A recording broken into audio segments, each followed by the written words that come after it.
Kî gotiye Kurd alîkariya hev nakin? Derket ortê ku Kurd alîkariya hev dikin.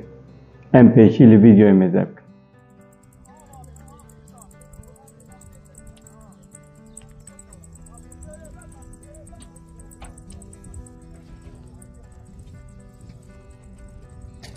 Ev videoyê alîkariyê ye.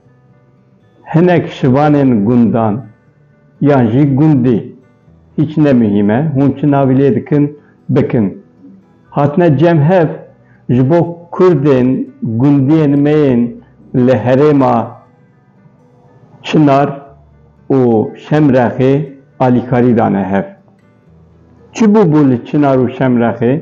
Şewat derketibû, 15 insanên me canê xwe ji dest dabûn, bi ser 700 de sewal telef bûbûn.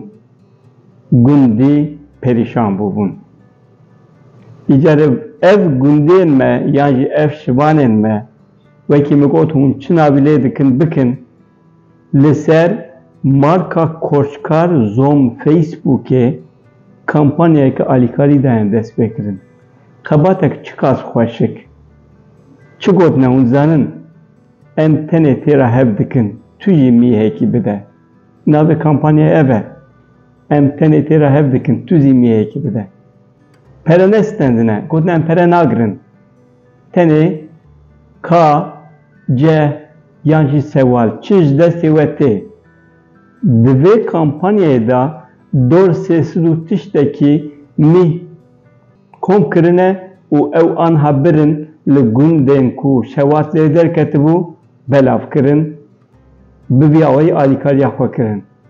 Kampanyanê wa hê heftekî jî dewam dike. Gotine heta heftekî jî em ê dewam bikin û tiştê ku me dane hev em ê dîsa bibin li wan gundan ciyê şewatê belav bikin. Bi vî awayî jî em têra hev dikin. Em xwedî li hev derdikevin. Ne hewce em li benda ciyekî dûr, kesên dûr bisekinin. Ev tiştê ku anha van kiriye, tiştekî gelekî mühîm e. Hestekî neteweyî ye di nav însanan de çêbûye. Erê hesteke însanî ye lê di heman demê de hesteke neteweyî ye jî. Çi gotine hûn zanin? Bila gundiyên me yên mexdûr ji ciyên xwe koç nebin, neçin ciyên dûr nexebitin. Lohma em xwedî li wan derkevin.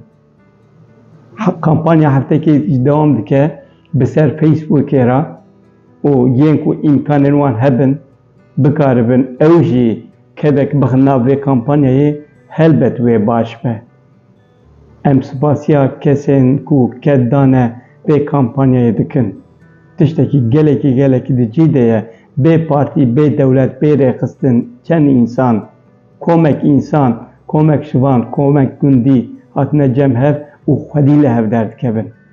Hestekî gelekî mühîm e, gelek pîroz e, hestekî gelekî însanî ye.